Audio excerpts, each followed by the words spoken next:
exploring personality traits. Let's talk about it. So today our objectives are as follows. We're going to try and remember 5 new words. We're going to describe a family member or a friend using the new vocabulary, and then we're also going to share our opinion about personality tests. Here are new words. So take a look at this. Now, here's the definition. Can you guess the word? A difference in age between 2 people. What would that be? A difference in age between 2 people. By the way, these two are romantically linked. So what is the word that we're looking for? A difference in age between 2 people. What is the word? Let's take a look. Age gap. Okay, so these 2 guys are, or 2 people, sorry. Aiko Lee Simmons is dating, I think she's 21. She's a 21-year-old model from Harvard. So let's not say, oh, she's not smart, she's a bimbo. No. She's a smart girl, hopefully, and she's dating somebody who's 65 years old. That is a huge age gap. Would you date somebody with a huge age gap with you, or just any age gap? Would you date somebody who is 1 year younger than you, or 1 year older than you, 10 years older than you, or 10 years younger than you? Or do you always go for the people who are the same age as you? All right, here's the second word. Exhausted or made listless through overwork, stress, and intemperance. That's a very difficult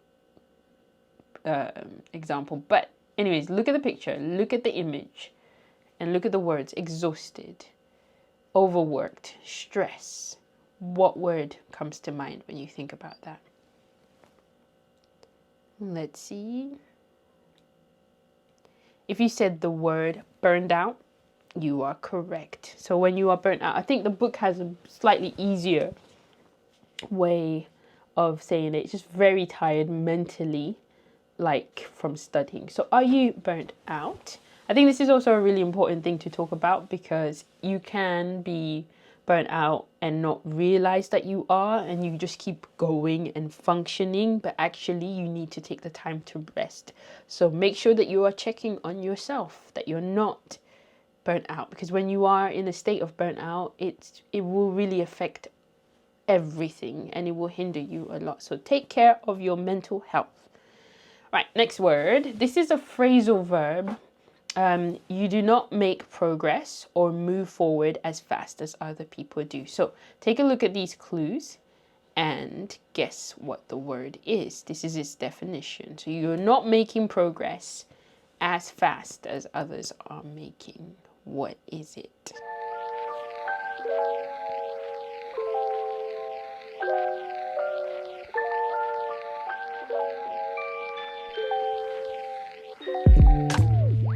Okay, if you said the word fall behind, you are correct. I think these words you would probably get, but a horse's legs, the back legs are called hinds, right?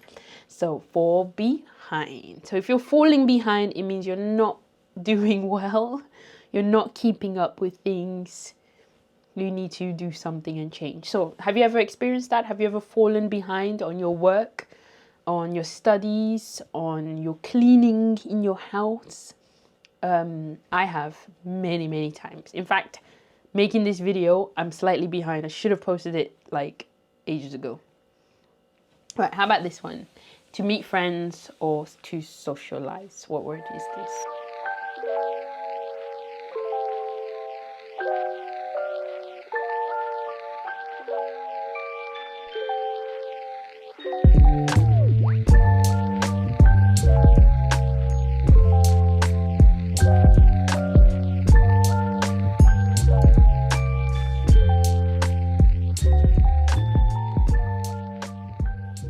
If you said to hang out, you are correct. So where do you usually hang out with your friends? Do you meet each other at a coffee shop, or at a bar, or in your dorms, or at home? Actually, yes. Do you hang out at your home, or do you have somebody's home that you hang out at? I remember when I was in high school, there was one of my friends had a really nice house. And so everybody would hang out there because she had so many rooms and so many TVs in every room. And they even had a pool table. It was the it house.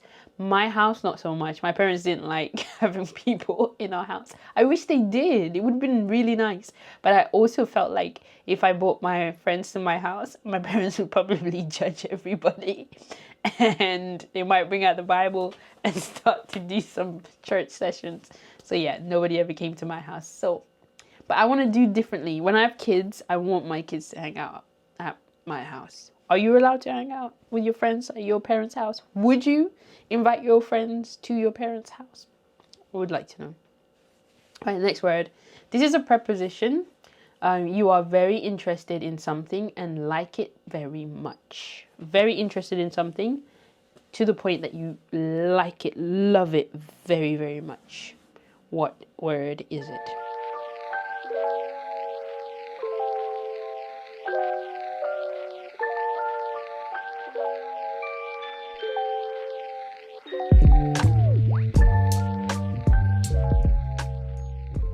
If you said into or are into, you are correct. So you could be into music, you could be into dramas, you could be into sports, you could be into what else? Into cooking, you could be into traveling. So what are you into?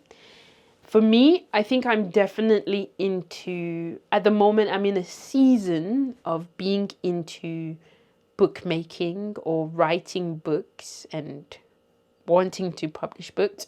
I'm also into watching Korean dramas. I think it's become less and less because over the years, the dramas just, they're not hitting that spot. When I used to watch dramas, I think when like I first got into it really like early 2000, not early 2000, but like around maybe 2008, 9 or 2010s, those dramas used to slap. Like they would, I would leave that's why I became a couch potato, because those dramas would have you sitting down and watching episode after episode after episode, and you could not get enough, and you wanted to know the next story and the next story, and then you hated watching dramas that didn't air, like where the episodes were not all on at the same time, because you couldn't wait a week in order to watch the drama. But these days, when I watch the dramas, I'm on the phone. I'm so distracted. It's so boring. And the stories, I think I've also seen the same stories so many times. There's nothing really fresh. And so, do you have any drama recommendations? Now I'm venturing out.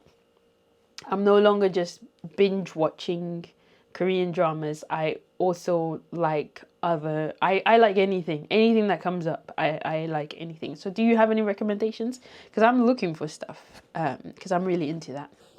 All right, so next we're going to talk about what we do on the weekends. Let's talk about what we do on the weekends. So here we're going to use this graphic organizer to help us break down the conversation into smaller parts. Now, in our book, for those of you who are in my classes, on page 38, we have somebody explaining about Jessie Lawrence explaining about her weekend, and she says, on the weekends, my plan A is always to catch up on my studies or even get ahead. However, that rarely happens because I always end up using the weekends to recharge my batteries and hang out with my friends. My commute to school is about an hour and a half each way. And so on the weekends, I'm just worn out from the subway. So during the weekend, I'm a morning person. What? Why? And on the weekends, I'm an evening. Okay. I thought she said during the weekend. Sorry. So during the week, I'm a morning person. Okay. And on the weekends, I'm an evening person. All right. That makes sense. I really look forward to the weekends. On Friday after class, I hang out near school with friends in my major, and I usually don't get home until about 1 a.m. Oh, okay. Oh, girl. My university friends are mainly weekend warriors who like to party late. In university, my friends were not weekend warriors in that sense because they didn't really drink. But my friends, we never slept early. I like to party, but I'm not a heavy drinker. And my father told me to never drink heavily around boys. It's good advice, good, because you never know what will happen. You just never know what will happen. Stay safe. So I sleep late on Saturday and I meet some high school friends in my neighborhood and we hang out near City College. Sometimes I go shopping with my older sister. We're pretty close. During the weekends, I am always on the go. I never stay home. On Sundays, I sleep late and then we have a big Sunday dinner. That's interesting. Everybody must be there. My father wants Sunday afternoons to be quality time. So do you spend quality time with your family? That's intentional time that you guys set. We're going to spend time together. We're going to speak to each other. We're going to ask how we're doing. We're going to check on each other, making sure we're not burned out. Do you have quality time? After that, I'm a couch potato and watch TV and nap for about 4 hours straight. You know, I used to be like, naps are for kids. I'm too grown for naps. And then I got to a stage in my life where I'm like, you know what? An afternoon nap after lunch is one of the best things you could ever do. It just refreshes you. Taking a nap as an adult don't be embarrassed about that. It's important. Every now and then, I dream that my father says, "What are you watching? Go study something." And then I realized that I wasn't dreaming. Too funny. Anyway, my parents aren't strict as long as my grades are okay and I never get home too late. Luckily, Monday is my free day, so I use that to catch up on homework. I used to have Mondays off, but for the last 3 or 4 semesters, I've always had a class on Monday, which I don't mind because it means that I don't work some other day during the week, which is so nice. I love having a job that is not 7 days a week or 5 days a week. I love having an extra day added onto my weekend. So my ideal schedule is I work up until Wednesday or Thursday so that I can have Friday, Saturday off. Or if I work on a Friday, I should have Monday off. That way, it's like when it's Sunday, I'm like, oh my gosh, there's work tomorrow. But actually, there's one more day. So that would be good. So this is hers. She used 295 words, so close to 300 words. It's a lot of things to say. So let's say you feel that's too much for me to be able to say. Then let's break it down. We're going to do the same thing. We're going to talk about our weekends, but we're going to just use the graphic organizer to help us talk in a more simpler term. So we're going to start off by just saying, "Hi, I'm Claudia. Let me tell you about what I usually do on weekends." That's it. Very simple. So what I want to show you is in the book, it's gone into a lot of detail. But if you don't feel like you're able to go into that much detail, you can break it down, make it a lot simpler. So in the body, this is where you're going to expand and give more details. So you can say things like, on weekends, I usually blah, blah, blah. You can explain to us, what do you usually do on the weekend?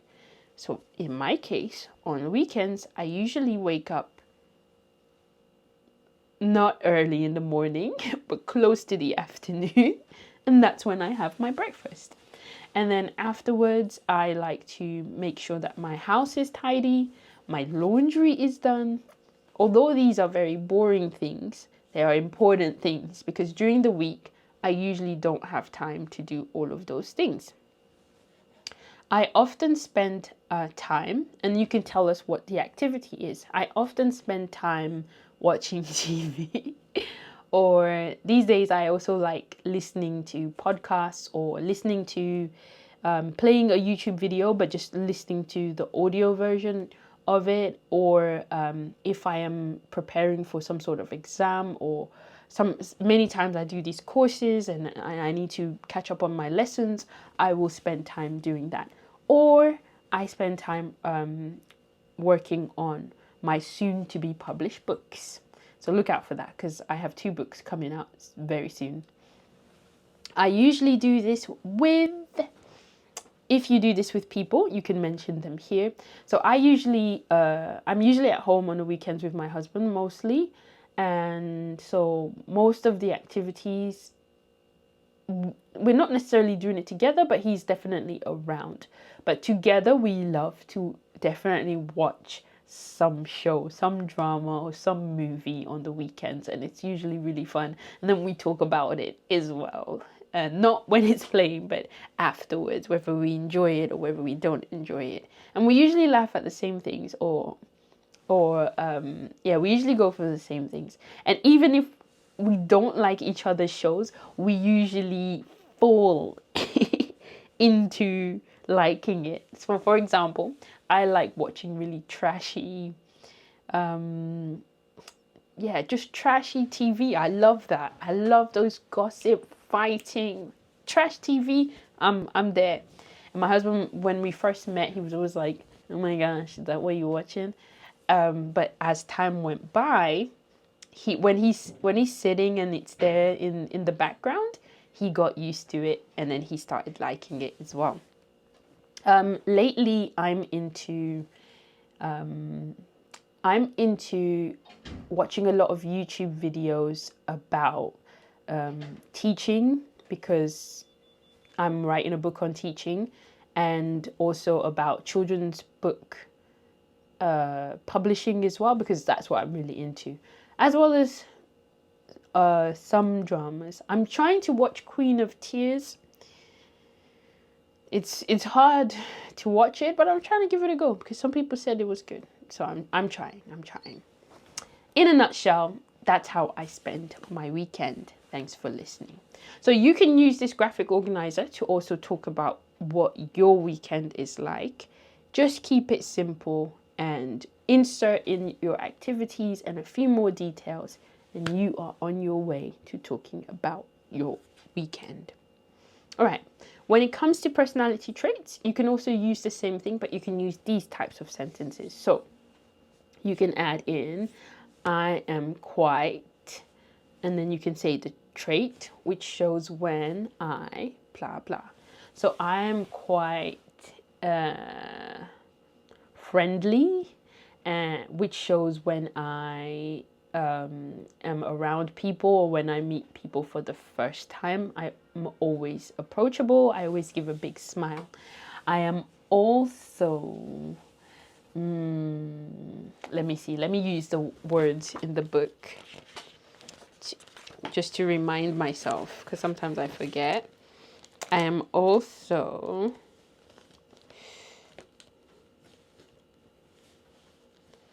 what is it? I am also, you know what? I'm also I was going to say couch potato, but I'm also a couch potato, especially when it comes to the weekends. I love nothing more than have nothing to do and finding a good show. I get on well with people who are slightly party animals. I really enjoy that, because I haven't had that in a while. So I really do miss my friends who have no shame and would just dance anywhere, anytime. I really do miss that a lot. But I also get on with people who are just easygoing and easy to speak to. And yeah, I think I get on well with most people, to be honest with you.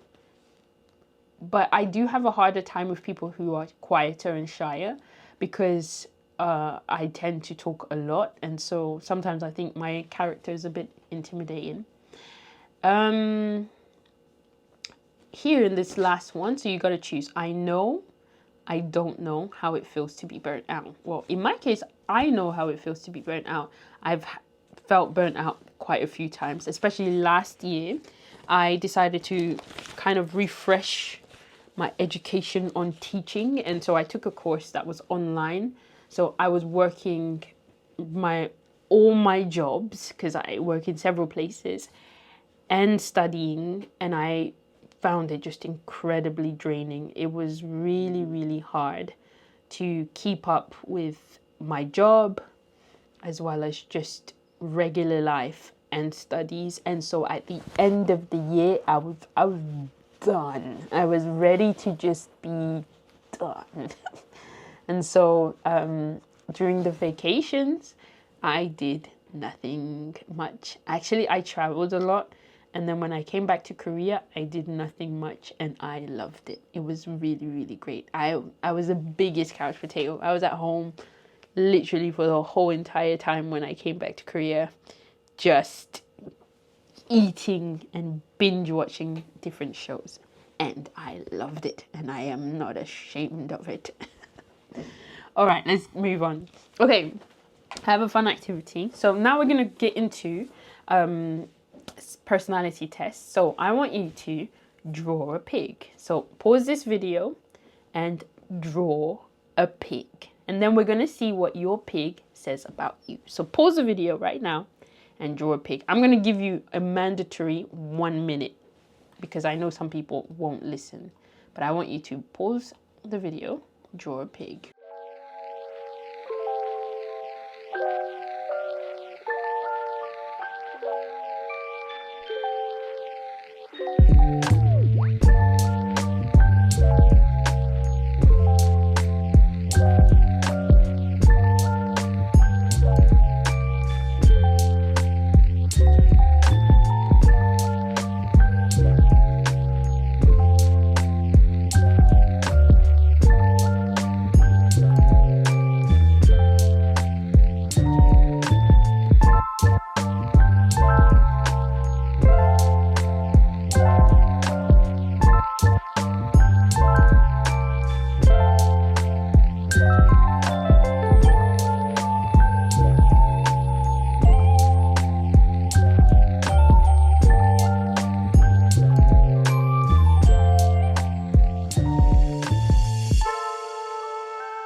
Did you draw your pig? Let's see what it says about you. First up, where is your pig on the paper? If it's at the top, it means you are somebody who is positive. If it's in the middle, it means you are somebody who's realistic. And realistic means the type of character. No, that's not it. Here. Interested in, concerned with, or based on what is real and practical. So a realistic person is somebody who's just very, very practical person. All right, let's continue. So are you very practical? Are you positive? Or are you negative? So where is your pig on your paper? Okay, let's continue. Where is your pig looking? If it's on the left, it's friendly. Right, it's creative, and forward, it means you are brave and honest. So make sure you're marking these down because at the end, I'm going to ask you a question. How big are your pig's ears? If they're really big, it means that you're a really good listener. So are they small or are they big? If they're visible and they're big, you're a good listener. If they're not visible and not big, you're the opposite.